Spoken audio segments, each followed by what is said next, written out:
you ever wondered, friends, how people end up coming to the conclusions in life that they do?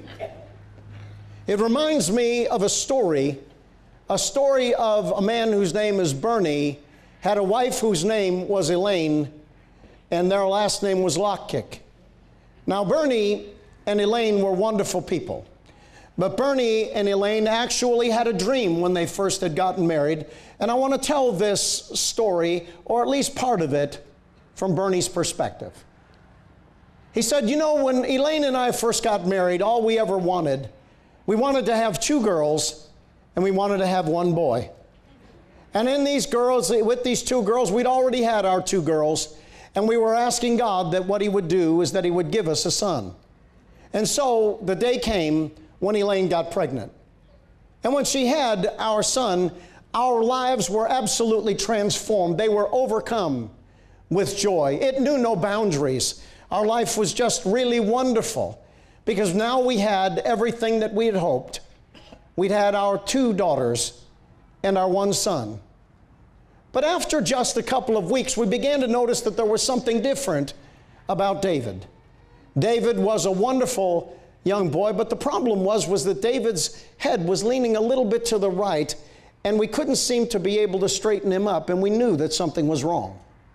So what we did was we took David to the doctor, and when we took David to the doctor told us that what he had was he had the opposite of club feet, the reverse of it. And so for a number of weeks, what we did was we actually began to treat little David for club feet. And so we put these little braces on him. And as we put these braces on him, it wasn't long after that few weeks that we understood that what we were doing wasn't right. That somehow, that there was something different that was wrong with David, and we didn't know what it was. So we decided that what we were going to do was that we were going to take David to a specialist. We found the greatest specialist in all of Canada, and in this finding of this specialist, we went there. And when we went there to this specialist, the greatest man in our whole country, he came out with this diagnosis. He said, David is a spastic. David has cerebral palsy. He'll never be able to walk. He'll never be able to talk. He'll never be able to count to 10. But because I'm not a buyer, I wasn't going to buy this thing that this doctor was saying about my son. What we did was we decided that we were going to take him to some different doctors. And so we had taken David to 30 different doctors. And one right after another, every one of them had said that David is a spastic. He has cerebral palsy. He'll never walk. He'll never talk. He'll never be able to count to 10. And if I were you, I would find an institution to put David in for the sake of the normal people in your family.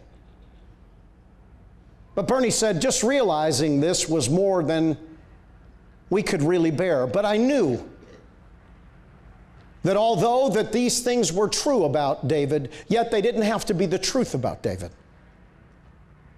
And so what I did was I heard of a man whose name was Dr. Pearlstein. Dr. Pearlstein actually is in Chicago. And Dr. Pearlstein that Bernie had heard from, he said, I wanted to go and see Dr. Pearlstein because he was supposed to be the greatest expert in this area in the entire world. Dr. Pearlstein, I had a problem seeing Dr. Pearlstein because Dr. Pearlstein I couldn't get an appointment with for 2 years. And 2 years was going to be way too long for our little David. And so what I did was I found out what Dr. Pearlstein did. What he found out was this, that Dr. Pearlstein played bridge. And because he played bridge, he knew that every Friday night he played bridge with his son. And so he found out his son's telephone number and called him at the house on that Friday night. And when he called him at the house on that Friday night, he actually began to be able to speak, and he was talking to Dr. Pearlstein, and Dr. Pearlstein and he made a deal, and here it was. He said, I can't give you an appointment right away, but there are times when people actually call in, and what they do is that they have to cancel their appointment or they have to move it. He said, but what I'm willing to do is I'm willing to give you the first canceled appointment that I get. It wasn't 2 years, but it was only 8 days later. By the 11th day, they put little David on an airplane, brought him from Winnipeg, Canada, brought him down into Chicago. They wheeled him into Dr. Pearlstein's office. And when they wheeled him into Dr. Pearlstein's office, Dr. Pearlstein did an absolutely thorough examination. An examination that no child probably had ever undergone up until that time. It took him hours to come out with a conclusion. And here is what Dr. Pearlstein said. He said, David is a spastic. He has cerebral palsy. He'll never be able to walk. He'll never be able to talk. He'll never be able to count to 10. If you believe the prophets of doom. He said, I am not one that presents problems. I'm the one that searches for solutions. And that's where we pick up this morning. We pick up talking to you today about perspectives. What about perspectives? What are perspectives? Friends, perspective is a powerful thing. Perspective determines priorities. Perspective determines reactions. Perspective determines moods, and perspective also determines your pursuits. What you pursue is really determined by your perspective. Do you believe that you're going to buy all the things that were ever said about you? Or are you going to sell the fact that things don't have to be that way? It's really up to you. You see, perspective here, take a look at this little, just thesaurical type of understanding of perspective. A perspective is an outlook, friends. It's an outlook, it's a viewpoint. It's what they call the POV, which is just the point of view. It's a standpoint. It's a position. Really, perspective is a premise. Do you understand that every time that you have a conversation with anyone, it all has to do with where they start? I had to stop at the Apple store the other day. I was down in Orlando teaching at a seminar, and I had all of a sudden my iPad went gray. Everything was black and white on my iPad. So what it was that instead of believing me, of course, the doctors had to examine it. They went through all of these different things, and they made me sit there for about an hour and a half while they were doing all of their diagnostics, when they could have just turned around and just given me a new one. But what happened was that this young man, Phil, a really great guy, had a great conversation with him, just a wonderful young man. As we talked about things, he began to tell me about what he believed to be wrong with my iPad. I turned around and I said, Phil, I said, everything that you're saying is absolutely the truth. But yet at the same time, it's only true if you get on the bus at the third stop. I said, if we go back to where this journey began, I think that you'd begin to understand the reason why that I'm saying what I'm saying, and the reason why that I've done all the diagnostics and the rebuilding of the iPad long before I ever got here. But Phil's premise was that I didn't know what I was doing. His premise was that I didn't understand anything that he was saying. That was his premise. And every individual in life, friends, every individual you ever come in contact with, when they begin to speak with you, they actually come from what we call this premise. They start off with a particular belief system. And a lot of times what happens is that in perspectives, what happens is people that begin to believe what they believe based upon the way that they view it. It's the way that they see it. It's from the perspective or from the place that they see it. So they're not really necessarily giving you truth. What they are is that they're actually giving you truth from their perspective. That's why in life we have a lot of truths, but we need to be more interested in the truth, not just a truth. And that's why that in every situation that you come in contact with, you need to really realize, friends, that you must begin with telling yourself the truth. Most people today are having a difficult time, not because it's so hard to overcome the circumstances. The reason why that they're having a difficult time is because they refuse to admit the truth. And whatever you refuse to conquer will what? Ultimately conquer you. Boy, how true that really is. So friends, it's your attitude, your frame of mind, your frame of reference. Friends, it's your perspectives and not your challenges in life that hold you captive. It's perspectives, not challenges. Go with me, please, to the book of Numbers, Numbers chapter 13, as we talk about the children of Israel. Here it was that what they did was that they were actually released out of Egypt. They were taken out of slavery. They were put in a place where they now had God as their God.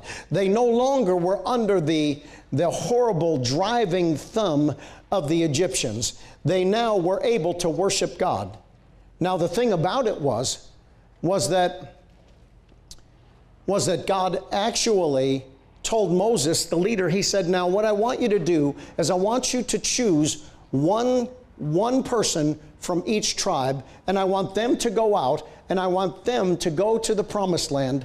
And when they go to the promised land, what's going to happen is that I want them to just come back with a report to tell people how great that it really is. Because a lot of times what happens is, and this is really true, is that we really only get the perspective of the individual that speaks to us. And we're always willing to believe the people that are the closest to us. But if someone is a little bit distant, we tend to really hold them at bay. So Moses said to them, he said, now every one of you from each tribe, if there's 1,000 or 2,000 people in your tribe, one of you need to go out and you need to actually observe the promised land. I want you to come back and I want you to tell people the benefits that they get in the promised land. So they go and they spy out the promised land, and what happens is that they come back and 10 of them have this report of, hey, there's giants in the land. Well, many people have the idea that the promised land, and I mean there are songs everywhere about the promised land being heaven. But let me explain something to you. There are no giants in heaven. But there's giants in your life.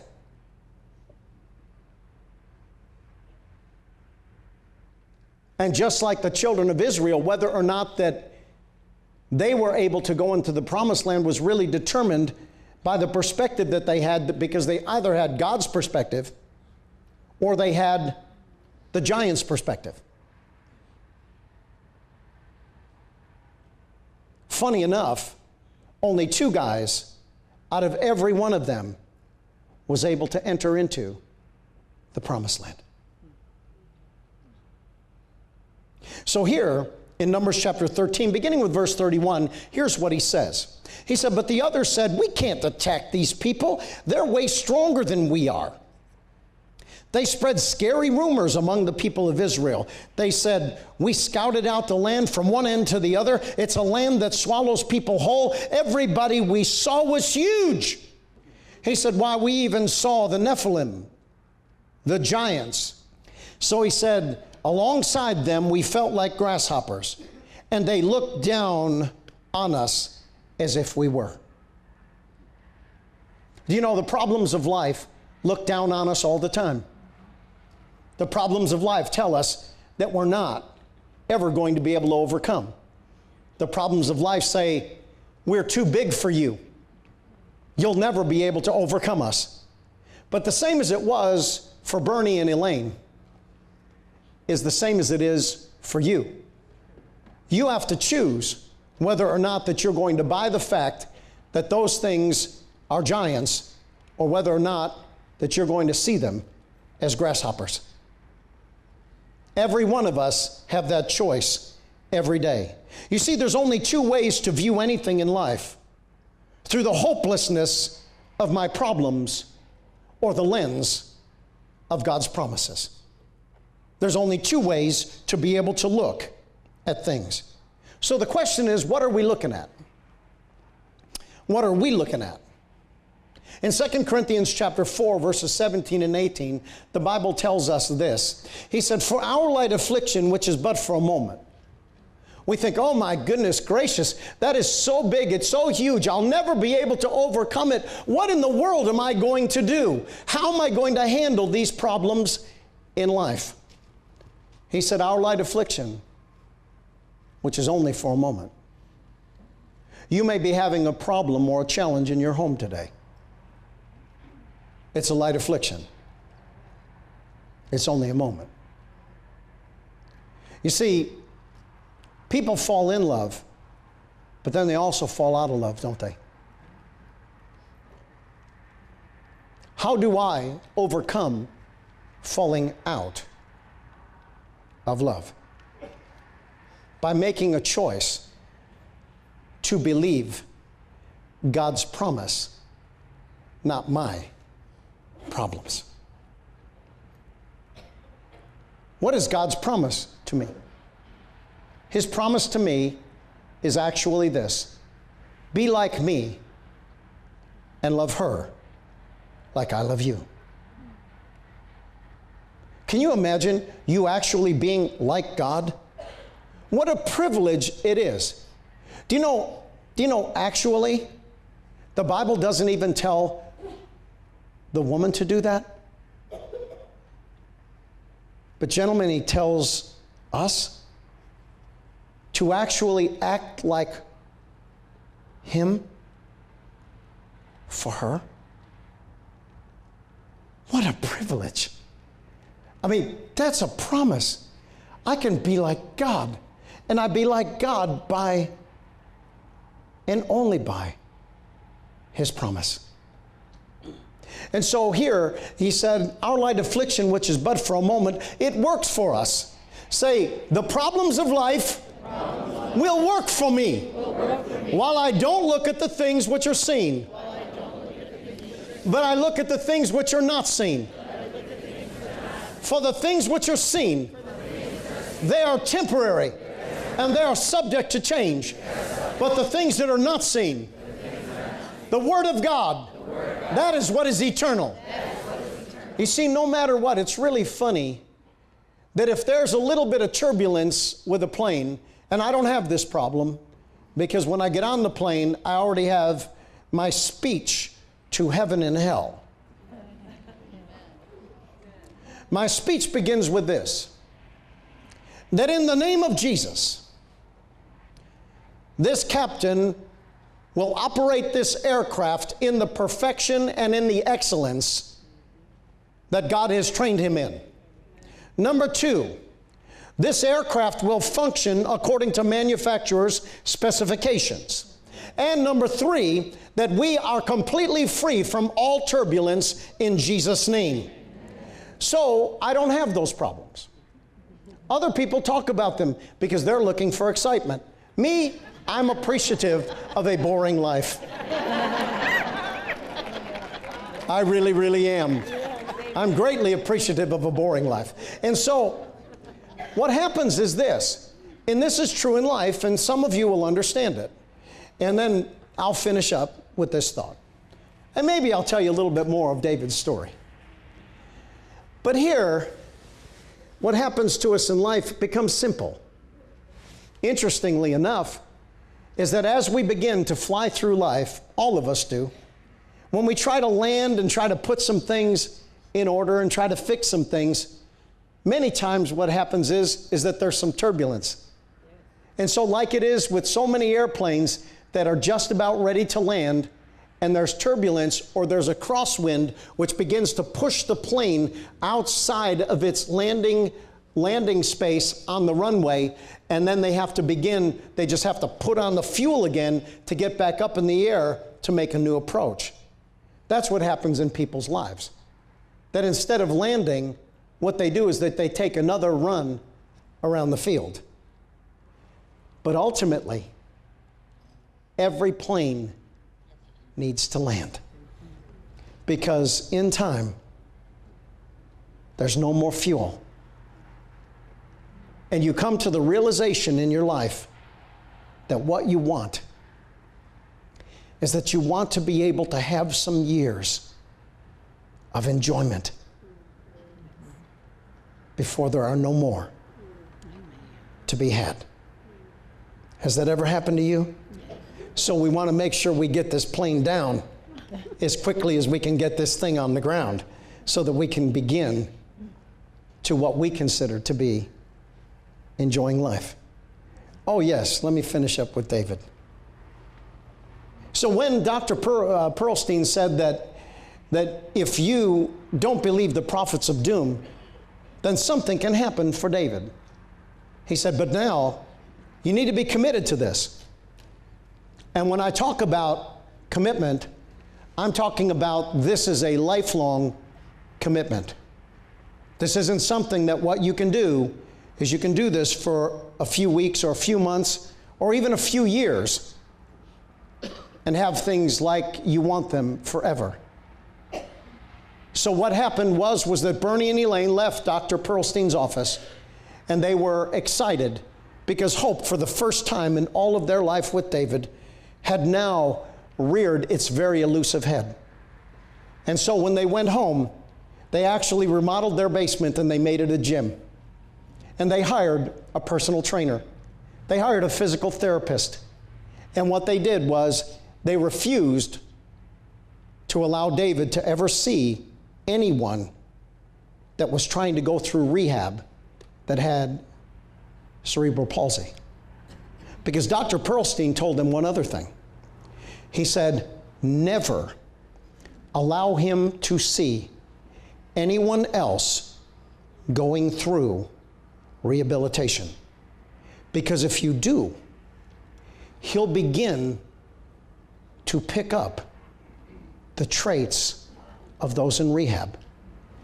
His little gait when he walks, he'll begin to look like he has palsy.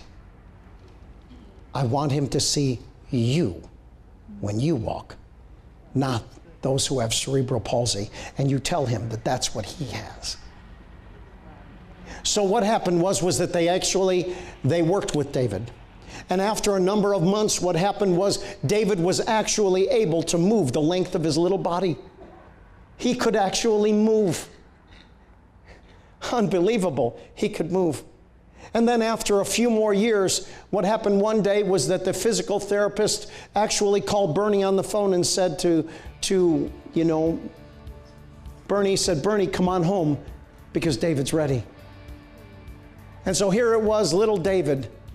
What happened that day was little David actually was attempting to do one push-up. The mat that he was on was filled with water, and he was dripping with the sweat from all of the strength that was necessary in order for him to just push his little body up. And when he finally got his little body up and he did that one push-up, everyone in the room, his father, his mother, the physical therapist, the bodybuilder, the neighbors and his sisters, all of them broke into tears. Because happiness is not pleasure. Happiness is overcoming your obstacles. Amen.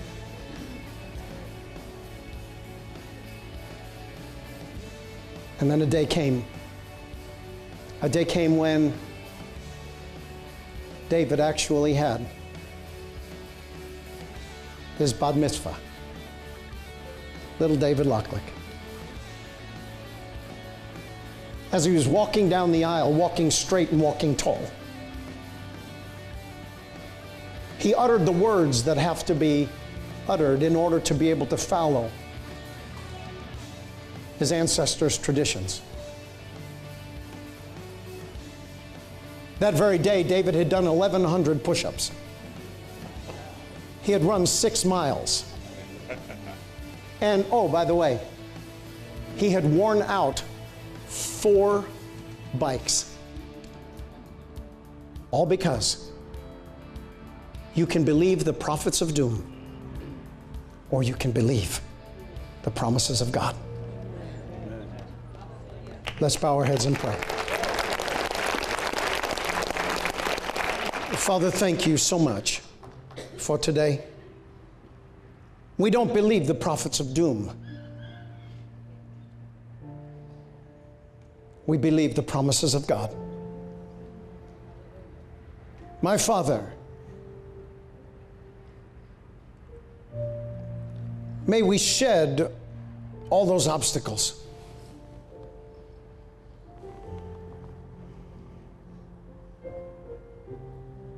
And realize that it is not you that has placed those barriers upon us. But from this moment forward, we will take our place with you, having fulfilled the promises that you have made.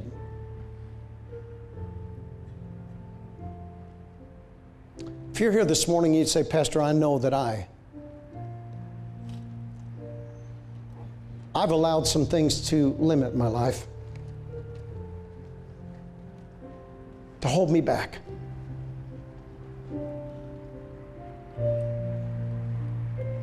And like little David. If you are in the Tinley Park area, we would love for you to join us at any of our services. We have a 5 p.m. service on Saturdays, and on Sundays we have a 9:30 a.m. and 5 p.m. service.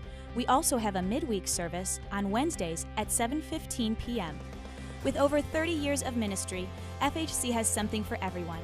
To find out more about FHC, like us on Facebook or go to our website, fhclife.org, or call our office at 708-614-6000.